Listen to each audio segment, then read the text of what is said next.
Buenos días, hermanos. No sé si me escuchan bien. ¿Sí? Gracias. Es un privilegio para mí estar con ustedes.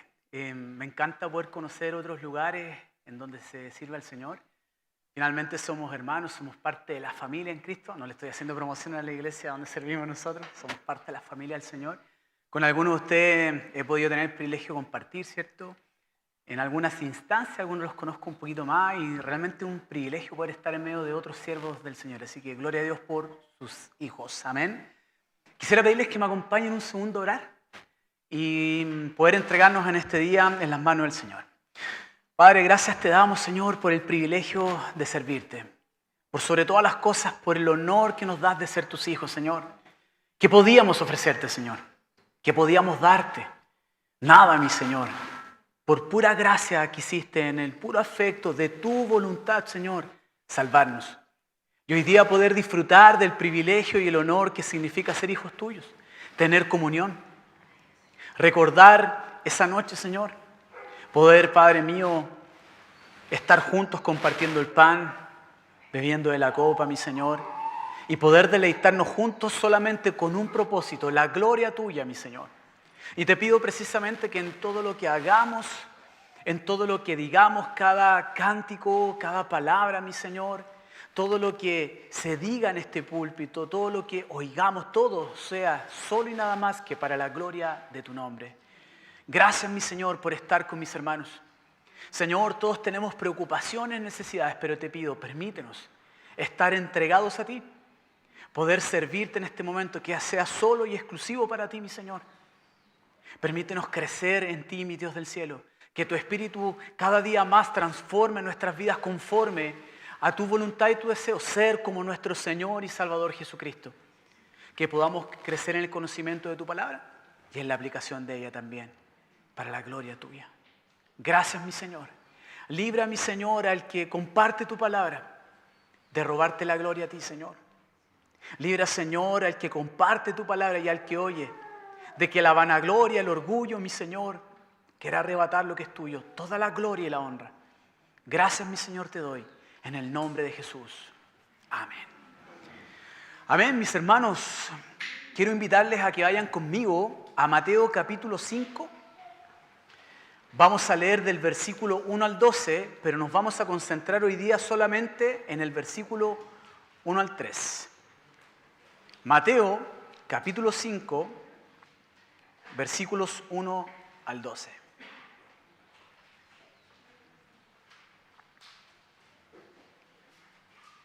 Dice así la palabra del Señor. Viendo la multitud, subió al monte y sentándose vinieron a él sus discípulos. Y abriendo su boca les enseñaba diciendo, bienaventurados los pobres en espíritu, porque de ellos es el reino de los cielos. Bienaventurados los que lloran, porque ellos recibirán consolación. Bienaventurados los mansos, porque ellos recibirán la tierra por heredad. Bienaventurados los que tienen hambre y sed de justicia, porque ellos serán saciados. Bienaventurados los misericordiosos, porque ellos alcanzarán misericordia. Bienaventurados los de limpio corazón, porque ellos verán a Dios. Bienaventurados los pacificadores, porque ellos serán llamados hijos de Dios. Bienaventurados los que padecen persecución por causa de la justicia, porque de ellos es el reino de los cielos. Bienaventurados sois cuando por mi causa os vituperen y os persigan, y digan toda clase de mal contra vosotros mintiendo. Gozaos y alegraos, porque vuestro galardón es grande en los cielos, porque así persiguieron a los profetas que fueron antes de vosotros. Amén, gloria a Dios por su palabra. Hermanos míos, hoy día quiero compartirles respecto a los 3 primeros versículos de lo que quizás todos conocemos, lo que es el Sermón del Monte. Y centrarnos en aquellos bienaventurados, pobres en espíritu. Versículos 1 al 3.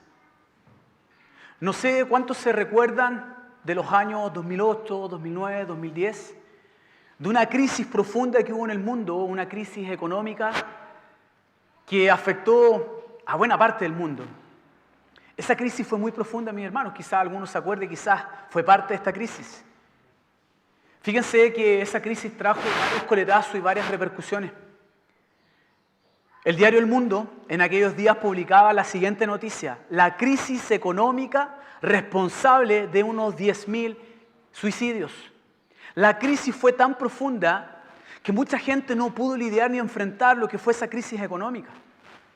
10.000 almas se suicidaron por lo que fue esta crisis económica. El año 2009, en pleno pic de la crisis, el periódico, publicaba la noticia diciendo lo siguiente: el suicidio de millonarios se extiende como una plaga por las principales economías de Europa. ¿Cuál era el resultado de estos suicidios? La bancarrota. Yo me pregunto, mi hermano, frente a una crisis como esta, ¿puede haber alguna respuesta diferente que no sea el suicidio, que no sea la desesperanza? Vamos a ver en la Escritura que existe una crisis mucho más profunda, más terrible, pero con un final sin igual cuando Dios interviene. Vamos entonces a estudiar los versículos 1 al 3.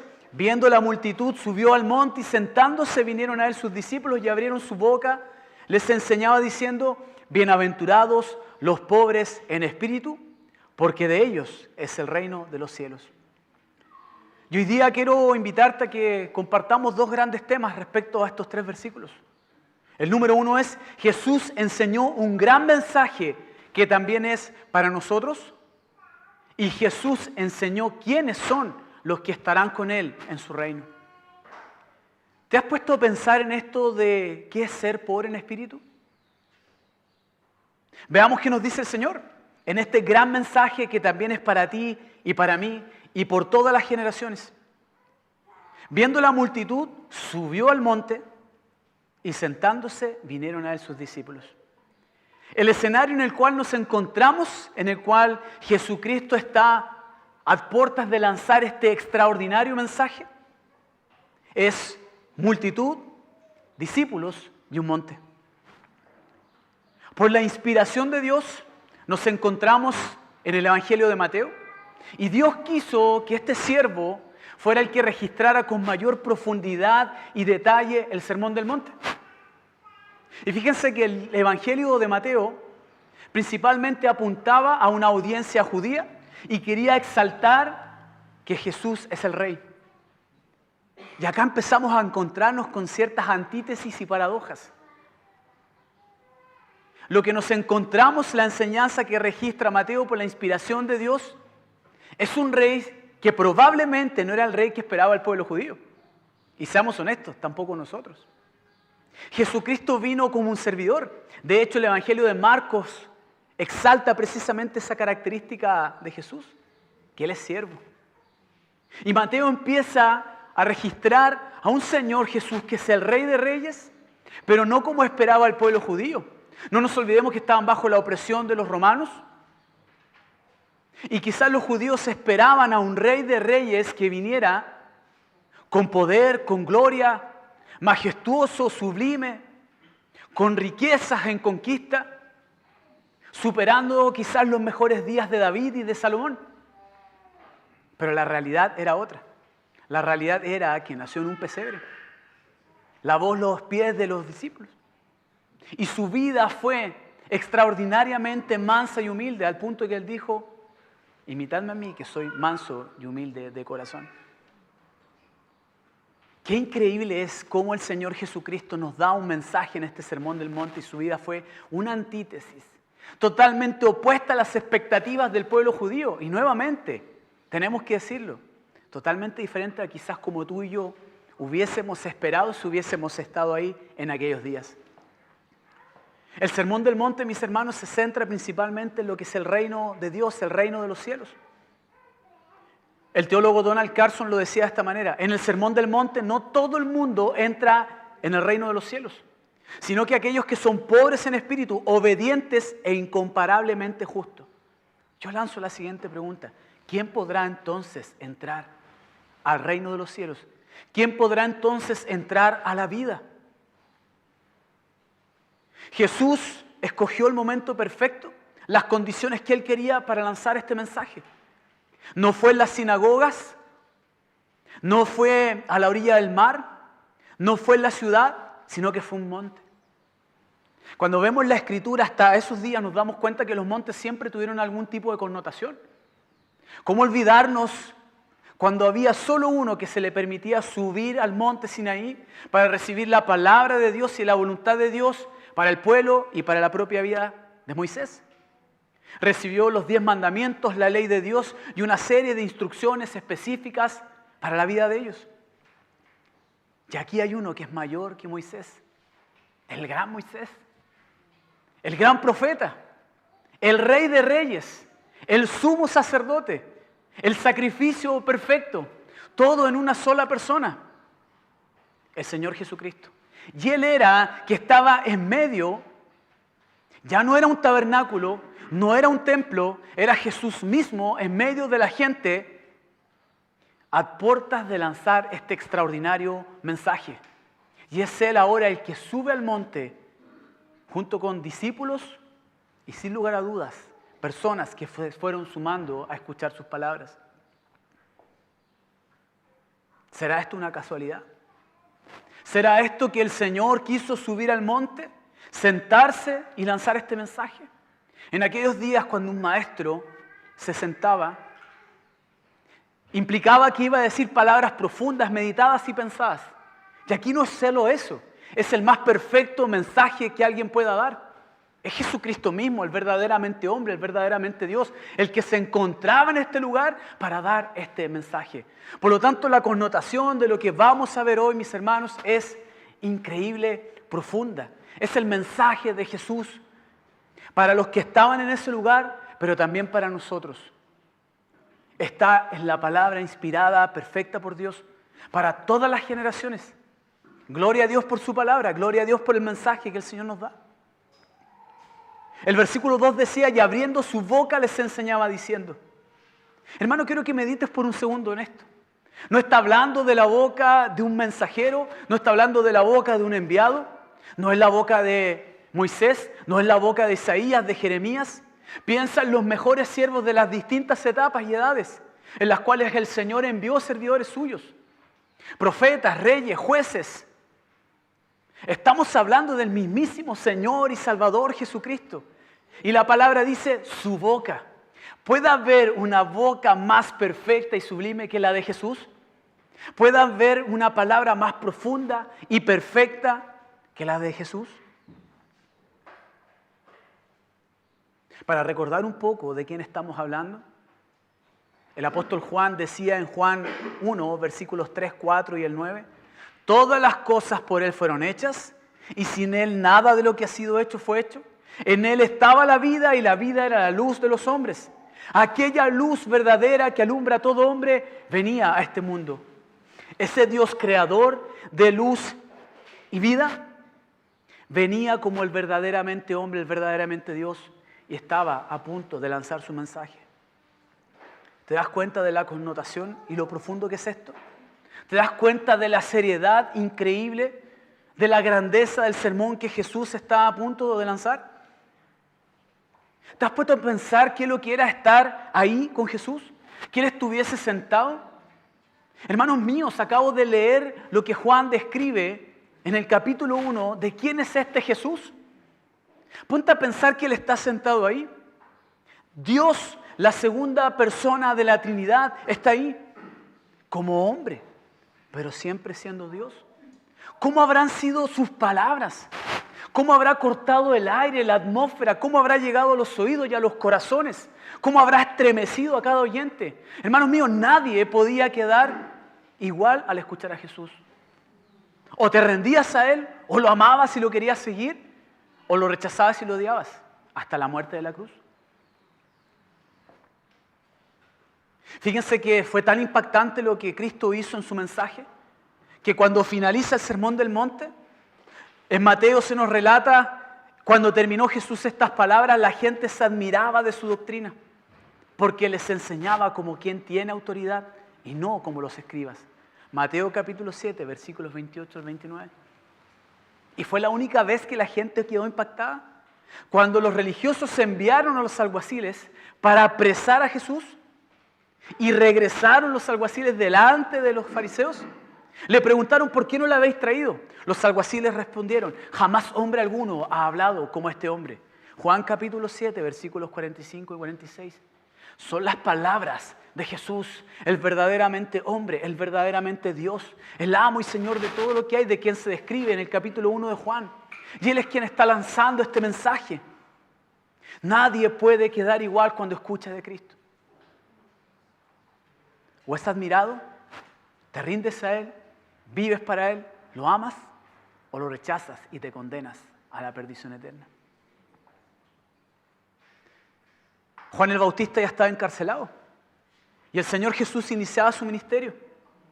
Decíamos recién que no era un mensajero, no era un siervo, no era un profeta sobre quien vino el Espíritu Santo para que pudiese llevar la voz de Dios. No era un rey como David, como Salomón. No era un sacerdote ni un sumo sacerdote. Era Dios mismo. Juan el Bautista lo dijo en Juan 1:29. He aquí el Cordero de Dios que quita el pecado del mundo. Este es el amo y Señor, Salvador de nuestras vidas.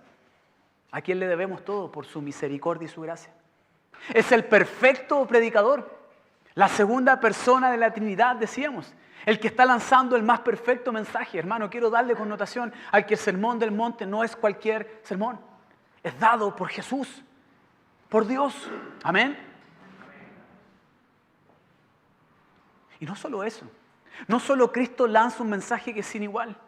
A medida que se va desarrollando el sermón del monte, te encuentras con que Jesús dice que Él no viene a abrogar la ley ni los profetas, sino que viene a cumplirla. Y a cumplirla en la más total perfección. Ya nos va dando indicios de lo que nos quiere decir el Señor con pobres espirituales. El sermón del monte también es conocido como el sermón de la montaña. Muchos han sido los que han admirado este sermón, incluso el mundo secular, los no creyentes, porque tiene un alto contenido moral y ha trascendido las edades y los tiempos. Y uno de ellos es Gandhi. ¿Cuántos conocen a Gandhi? Gandhi fue admirado por la gente. Fue nominado 5 veces como Premio Nobel de la Paz. Se dice que nunca se le dio porque había intereses políticos de por medio. Y fue conocido por su discurso de no violencia. ¿Saben ustedes dónde estaba la inspiración de Gandhi para esto? En Jesús, en el Sermón del Monte. Decía un artículo de él, el Sermón de la Montaña revolucionó su vida y fundamentó las bases de su doctrina de la no violencia.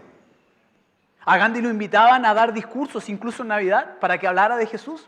Imagínense. Y en un escrito que él hizo que se llama Lo que Jesús significa para mí, escribió lo siguiente: Jesús expresó como ningún otro el espíritu y la voluntad de Dios. Es en ese sentido que yo le veo y reconozco como el Hijo de Dios. Pero Gandhi también en su autobiografía escribió lo siguiente: es una tortura continua para mí que yo esté todavía tan lejos de Él, refiriéndose a Dios. Y un amigo cristiano que le predicaba el Evangelio le escribió para que se rindiera a Jesús. Y Gandhi le responde en una carta: quiero encontrar la verdad, ver a Dios cara a cara, pero ahí me detengo. Gandhi fue un admirador del Sermón del Monte y de Jesús, pero lo admiró desde una perspectiva moralista, desde una perspectiva religiosa, una inspiración. Pero Jesús es mucho más que eso, mis hermanos. Jesús es el camino, la verdad y la vida. Gloria a Dios. El filósofo ateo alemán Nietzsche, famoso por estas tristes palabras, Dios está muerto, refiriéndose al cristianismo y al Sermón del Monte, dijo lo siguiente: el cristianismo no es la religión del amor, sino la religión del odio. El odio acérrimo hacia todo aquel que no es igual al rebaño, hacia todo aquel que no piensa del mismo modo que el pastor y no se somete a la autoridad divina. Fíjense las palabras que está diciendo este filósofo alemán, refiriéndose exclusivamente a Jesús, el cristianismo y el Sermón del Monte. ¿Te das cuenta cómo hay dos extremos frente al mismo Señor, frente al cristianismo y frente al Sermón del Monte? Un Gandhi admirador y uno que lo rechaza y habla blasfemias en contra del Señor. Pero ambos tenían un factor común. ¿Y sabes cuál es? No se habían rendido al Señor. Uno caminaba por las vías del moralismo y la religiosidad y otro por un supuesto ateísmo. Debemos recordar que el Sermón del Monte, la vida del creyente, no es moralismo ni religión. No es un código de ética que tenemos que seguir como que esto fuese un procedimiento para alcanzar un estándar moralista o religioso. No es una colección de reglamentos y normas. No es una ruta para ser salvos. No es una fórmula, una receta para lograr ser más amados por Dios o conseguir algo de parte de Dios. Tampoco es una mera historia del pasado, ni tampoco es solo para tiempos futuros. ¿Cómo entonces podríamos de alguna manera explicar el Sermón del Monte? El Señor Jesús nos está dando una profunda enseñanza que es transversal para todas las generaciones. No era solo para aquellos días. Por ende, tú y yo somos parte de este discurso, de esta enseñanza que es sin igual. Y para las generaciones que vendrán. No fue solo para una audiencia específica. Por ende, podemos ver que estas palabras son para nosotros y es lo que el Señor nos está mostrando de alguna manera, lo que implica el reino de Dios, el acceso a la vida. Acceder al reino de los cielos es acceder a la vida eterna. Por ende, este sermón describe el carácter de los hijos de Dios, el distintivo de aquellos que son regenerados por Él y salvados por Él. Es la credencial de su iglesia. Pero la pregunta que uno se hace es, ¿cómo puede ser la descripción de un hijo genuino de Dios si es que algo no sucede antes? ¿Cómo puedes tú calificar para ser parte de su reino? ¿Cómo puedes tú entrar a su reino, entrar a la vida? Que es el objetivo de este mensaje del Sermón del Monte del Señor Jesús. Si es que antes no hay una intervención del Dios Todopoderoso en nosotros. Jesús enseñó quiénes son los que estarán con Él en su reino, en estas bienaventuranzas. El versículo 3 decía, bienaventurados los pobres en espíritu. Primeramente está la palabra bienaventurados. ¿Qué significa bienaventurados? Clásicamente, y lo que más o menos todos sabemos, es que esta palabra significa felicidad. Muy feliz. Pero también existen otras definiciones que son más profundas que los teólogos han establecido y que significa ser aprobado, hallar aprobación de Dios en este caso. Y por ende tu felicidad es sin igual porque has sido aprobado por Dios, has hallado aprobación por Dios por la bendita obra de Él.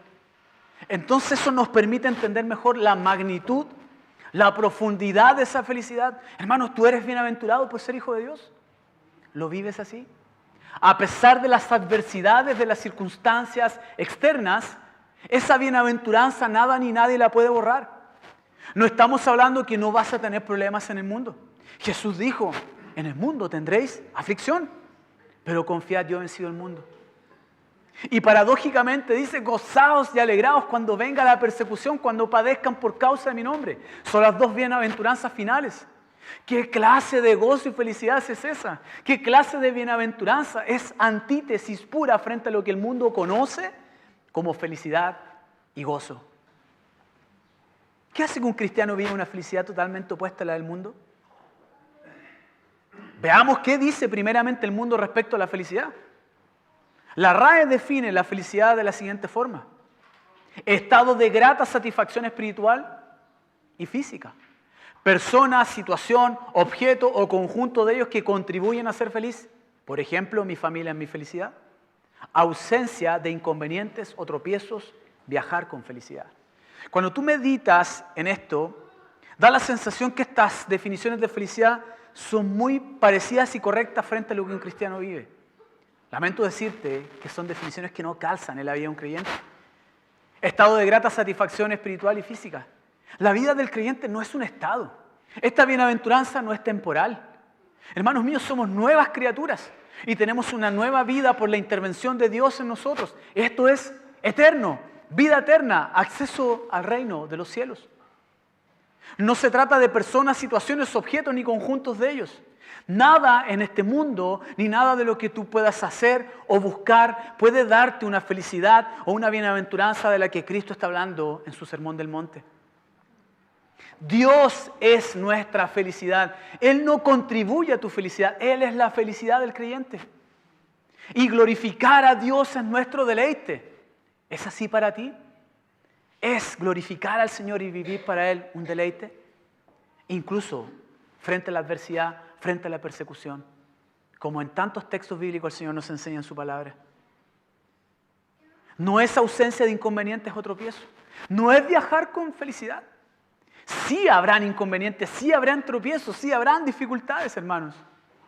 Pero gloria a Dios, que es distinto es enfrentarlos con Él a que sin Él.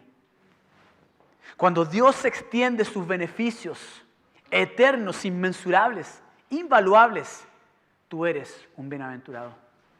Gloria a Dios. ¿Cuántos son bienaventurados?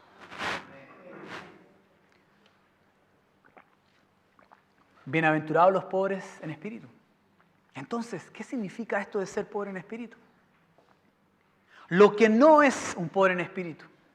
Esto no está hablando de recursos económicos, no está hablando de bienes materiales, no está hablando de una escasez que puedas tú tener en esta tierra.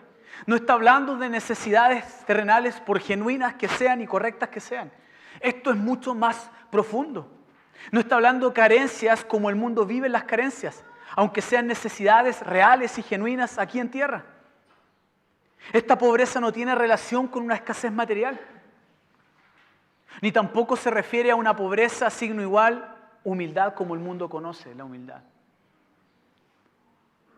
La verdadera humildad viene por la obra de Dios en la vida del creyente. ¿Qué es entonces el pobre espiritual? Una de las frases más conocidas y que creo que mejor representa y define lo que es un pobre espiritual es la bancarrota espiritual. Bienaventurados los que se reconocen en bancarrota espiritual. ¿Te das cuenta de lo que estamos diciendo? ¿Qué es esto? ¿Cómo alguien va a ser bienaventurado por declararse en bancarrota?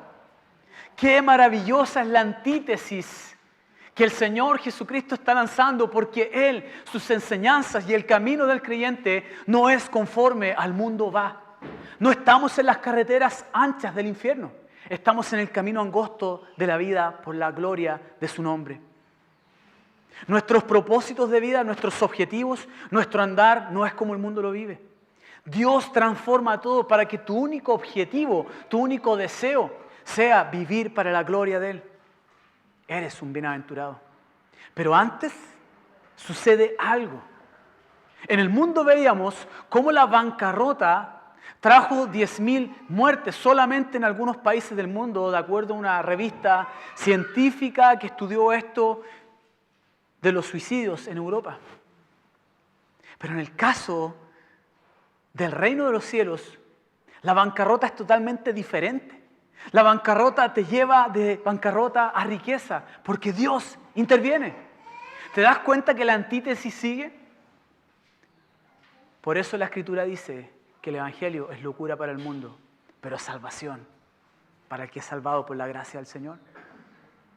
Entonces, mi hermano, lo primero que sucede es que te declaras en bancarrota. La pregunta que yo me hago, alguien que está muerto en delitos y pecados, que tiene corazón de piedra, que está en una bancarrota sin saber quién está en bancarrota, ¿cómo puede declararse en bancarrota? Si no fuera porque Dios intervino en su vida. Y entiende que está en bancarrota.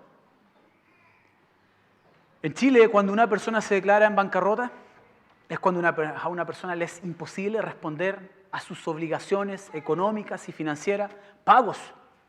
Se declara en quiebra y empieza un proceso judicial para poder pagar con sus bienes y tiene que disponer todos sus bienes, no puede administrarlos, no puede tomarlos, inclusive puede ser que los pierda todos, para poder tener alguna opción de seguir avanzando como una persona, ¿cierto?, aunque esté en quiebra. En el caso del reino de los cielos, esto es totalmente diferente. No estamos hablando de una deuda financiera, de acreedores.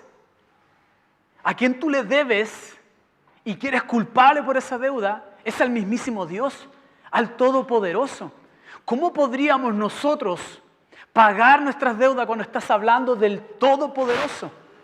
Y para traer un refresco del Dios eterno al que estamos hablando, el Salmo 19:1 dice: los cielos cuentan de la gloria de Dios y el firmamento anuncia la obra de sus manos. Si en algún momento nos olvidamos de quién es el Dios del que hablamos, mira los cielos, su grandeza, el Dios eterno está atrás de eso. Él es el creador, el que lo sustenta. A ese Dios le debíamos. Esa es la deuda que teníamos con Él. Y no solo eso, somos culpables de esa deuda. Somos deudores y culpables de quebrantar la perfecta ley de Dios. Romanos 3:20 dice, ya que por las obras de la ley ningún ser humano será justificado delante de él, porque por medio de la ley es el conocimiento del pecado. La ley nos recuerda quiénes somos, quebrantadores de su ley, deudores, muertos en delitos y pecados. Jesús además dijo que Él no había venido para abrogar la ley y los profetas, sino que para cumplir en el Sermón del Monte, en Mateo 5:17. Si alguien pensaba que Cristo había venido para sacar la ley, así como así, Jesús claramente dice que Él no vino a eliminar, sino que a cumplir y en perfección. ¿Podrás entonces tú y yo, podrá alguna persona eludir su deuda y su culpabilidad de quebrantar la ley de Dios, de ser deudor y culpable delante de Él? Somos culpables penalmente delante de la ley de Dios. Y si esto fuera poco, Jesús después dice en Mateo 5:48 que debíamos ser perfectos como nuestro Padre que está en los cielos es perfecto. O sea, no solo debes cumplir con la ley, la debes cumplir en perfección y ser como Él perfectamente. Hermanos míos, qué oportunidad, qué posibilidad hay para el ser humano de poder pagar su deuda frente a un Dios admirable, perfecto, sublime, santo, santo, santo. ¿Te das cuenta de la profundidad, del calibre de la deuda que tú y yo teníamos y cualquier ser humano? Date cuenta entonces del valor que tiene la gracia del Señor en Cristo Jesús. Jesús dijo, no todo el que me dice Señor, Señor entrará en el reino de los cielos. El que hace la voluntad de mi Padre que está en los cielos. Si ya era desesperanzador hasta donde llevamos en este punto de analizar lo que el Señor nos dice, ¿cuánto más es entender que el que hace la voluntad de su Padre que está en los cielos es el que entra, no el que lo dice? Mateo 7:21, Sermón del Monte. ¿Cómo entonces podemos entrar en el reino? ¿Cómo entonces podemos entrar a la vida? Hermanos, no hay posibilidad alguna, aunque ofrezcas todo lo que tienes, aunque quieras tú trabajar para Dios para pagar tus deudas, aunque intentes permutar, comprar, tener buenas obras, nada te podrá permitir tener acceso al reino de los cielos, a la vida eterna. Y Romanos 3:23 lo resume muy bien. Por cuanto todos pecaron y están destituidos de la gloria de Dios. Hermanos míos, todos los seres humanos sin excepción están en quiebra espiritual. Por eso Dios debe intervenir para la salvación. Porque era imposible para nosotros, por nuestros propios medios. Romanos 3:24, siendo justificados gratuitamente por su gracia, mediante la redención que es en Cristo Jesús. Dios interviene. Abre tus ojos de alguna manera. Te hace consciente por su espíritu de que estás en bancarrota espiritual. Para mostrarte la necesidad que tienes de Él, como dice la versión NTV. Por tu indignidad moral frente al Dios sublime, perfecto, santo, santo, santo. Pero el Espíritu Santo sigue su obra y te lleva a rendirte a Él. Te lleva a que creas por fe en Cristo Jesús y en su sangre. Pasas de la bancarrota a las riquezas que el Señor le da a aquellos que se declaran en bancarrota. Pasas de deudor y culpable a ser de los justos que viven por la fe en Él, como dice Romanos 1:17 y Romanos 3:26. No hay moralismos, no hay religiosidad. Gandhi nunca se rindió al Señor hasta donde se sabe en sus autobiografías. Martín Lutero se confesaba 6 horas, mi hermano. 6 horas confesándose porque no hallaba el perdón de Dios. Estaba sirviendo al Señor, se estaba preparando en un monasterio. Hasta que de pronto viene Dios, interviene en su vida, preparándose para dar una lección de Romanos 1, llega al versículo 17. Mas el justo por la fe vivirá. ¡Gloria a Dios! Porque es lo que tú y yo hemos experimentado por la intervención de Dios. El justo por la fe vivirá. Te declaraste en bancarrota. El Señor te lleva a arrepentirte, te lleva a rendirte y ahora vives solamente con un objetivo de vida. La gloria de Dios. Bendito sea el Señor. ¿Y qué dice el Señor respecto a estos bienaventurados? ¿Por qué son bienaventurados los pobres en espíritu? Porque de ellos es el reino de los cielos. Hablemos un poco del reino de los cielos. En el Sermón del Monte el Señor Jesucristo menciona varias veces el reino de los cielos. Abre la primera bienaventuranza con el reino de los cielos y cierra con la última bienaventuranza el reino de los cielos. De alguna manera eso implica que el reino de los cielos está presente a lo largo de todas las bienaventuranzas y a lo largo de todo el Sermón del Monte. Jesucristo dijo, mi reino no es de este mundo, en Juan 18 al 36. Cristo recurrentemente enseña que este mundo no es el reino de los cielos al cual se refiere. Es parte de su creación, todo le pertenece a Él, pero no está hablando del reino de los cielos de la vida eterna. Evidentemente existe una abierta oposición entre este mundo y el reino de los cielos. ¿Qué nos enseña la Escritura respecto al reino de los cielos?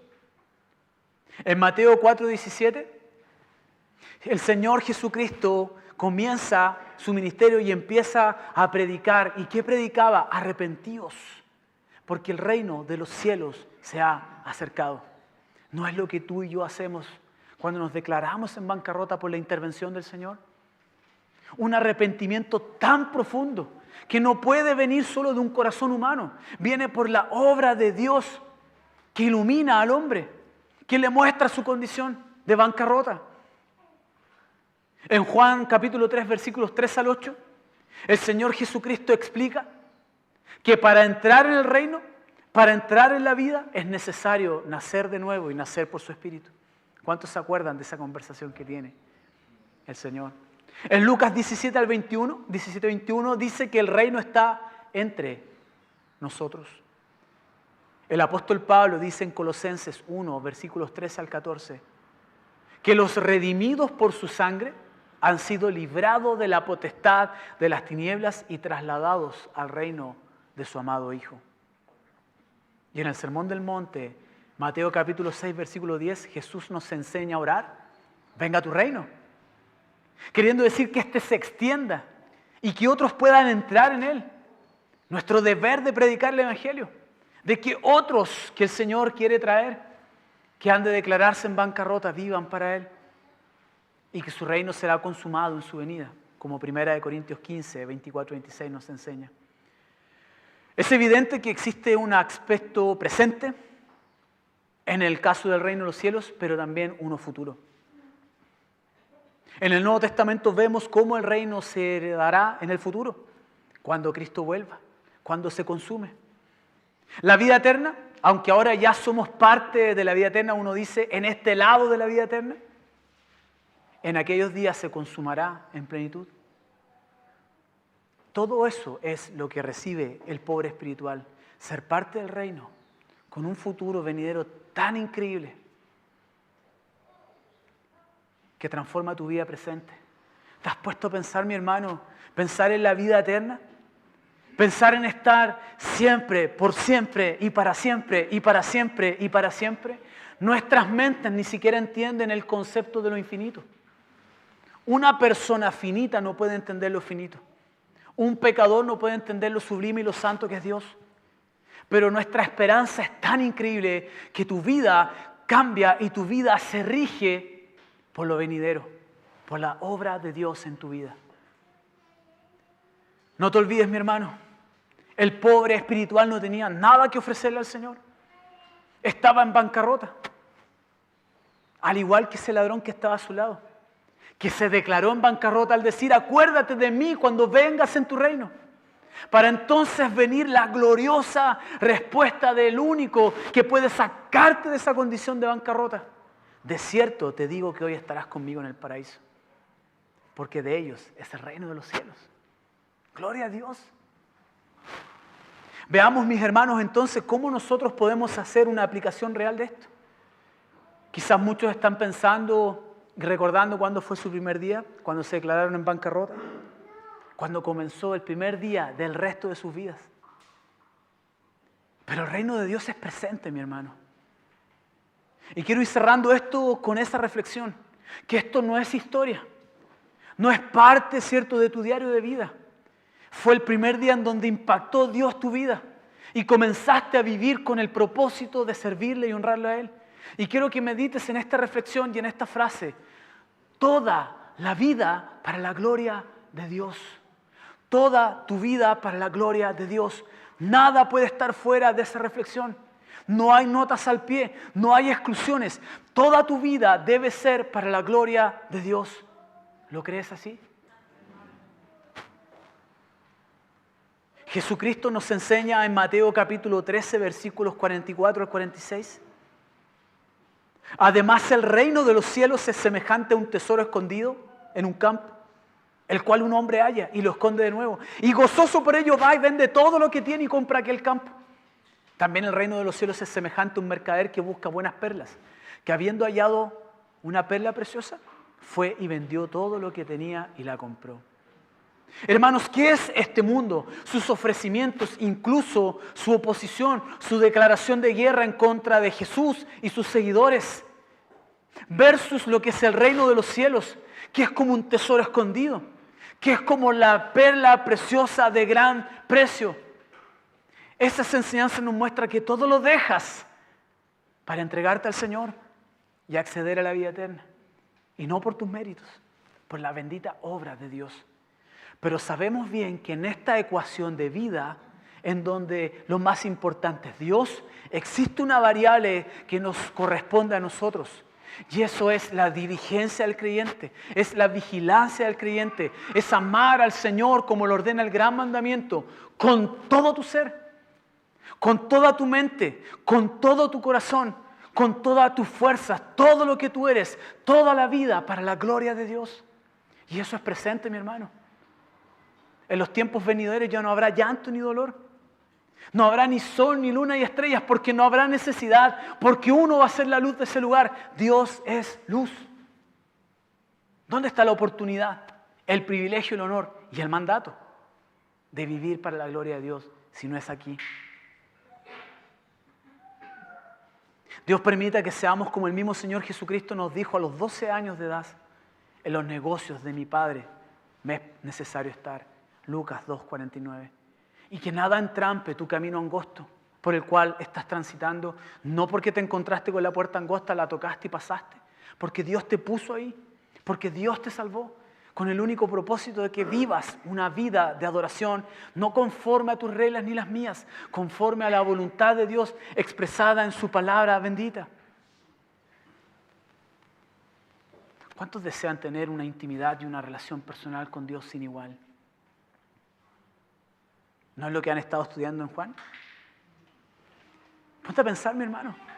El amo y Señor de este universo, el creador del universo, dándote el privilegio y el honor que tengas una relación con Él. Y permíteme reemplazar la palabra devocional por relación. Hermanos, es una relación, es intimidad con Dios. Uno siempre pone este ejemplo. Intenta tener audiencia con el presidente de la República, con un alcalde, con una autoridad. Probablemente parta de esta tierra y nunca lo logres. El amo y Señor de tu vida, el creador de todo lo que hay, te da el privilegio a ti y a mí de tener audiencia todos los días de tu vida, a cada instante de tu vida, en cada suspiro que Él te otorga.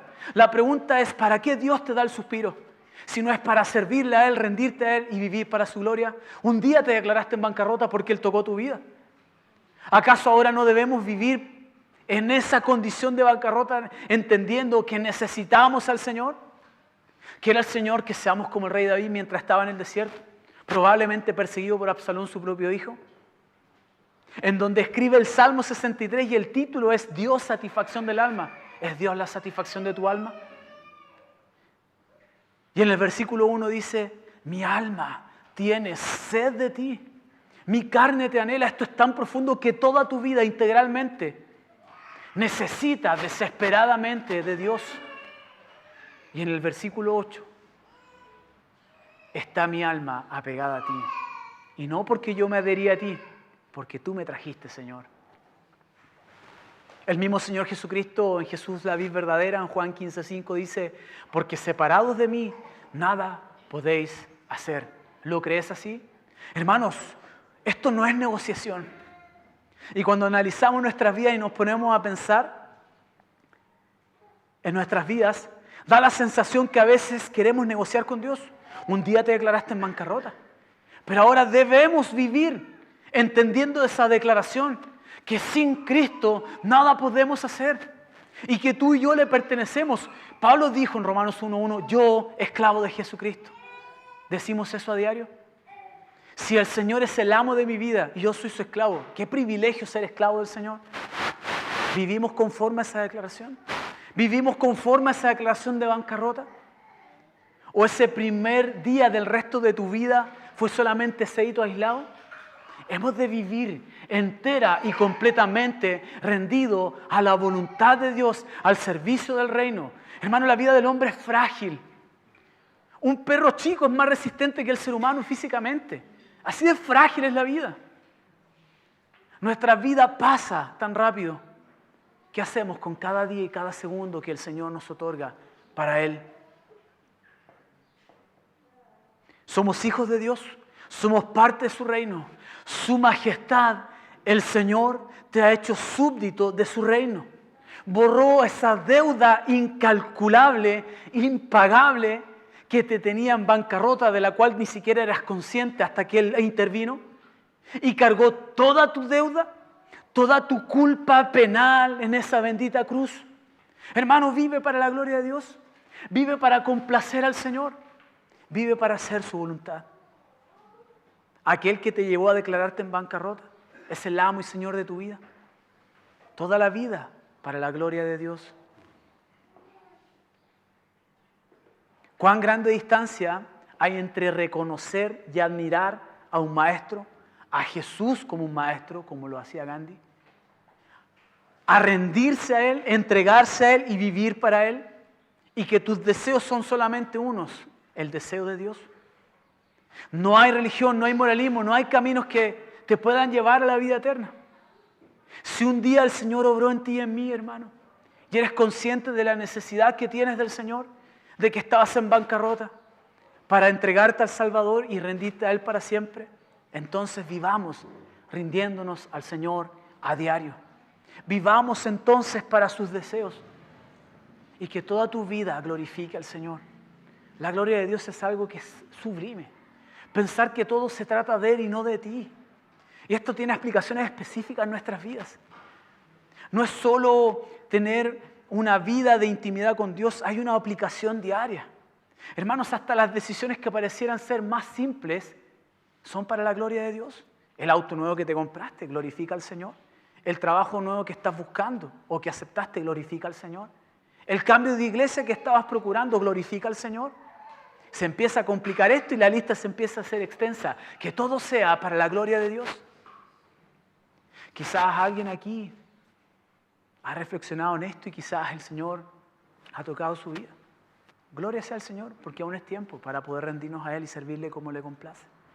O quizás alguien aquí se dio cuenta mediante esta palabra que a lo mejor ni siquiera era consciente de que estaba en bancarrota. A lo mejor no ha entregado su vida al Señor, o alguien que nos escucha desde casa. El Señor Jesucristo dijo: al que a mí viene no le echo fuera. Ríndete al Señor, arrepiéntete, declárate en bancarrota y vive para la gloria de su nombre el resto de todos tus días, porque tienes toda una vida por delante, eterna, sin final, para darle gloria y honra. Y que en este presente, el único momento de la vida del hombre en donde hemos de trabajar para Él como a Él le complace, entendiendo toda la oposición, que aún somos portadores de un pecado remanente, cuánto más necesitamos llenarnos del Señor, permearnos del Señor, buscarle a Él y servirle a Él, predicar el Evangelio, hacer discípulos. Y en lo que concierne a nosotros, ser siervos diligentes, siervos para su gloria. Esforzarnos en la gracia que es en Cristo Jesús. Ejercitarnos para la piedad. Amar a Dios con todas nuestras fuerzas. Eso no es moralismo, mi hermano. No es un camino de obras. No es hacer obras para conseguir algo. Es vivir para honrar y glorificar al Señor. Que el Señor nos ayude. Que el Señor sea glorificado. Y no te olvides de esta frase. Toda la vida para la gloria de Dios. Que el Señor les bendiga, mis hermanos. Es un privilegio estar con ustedes y poder compartir esta palabra. Muchas gracias.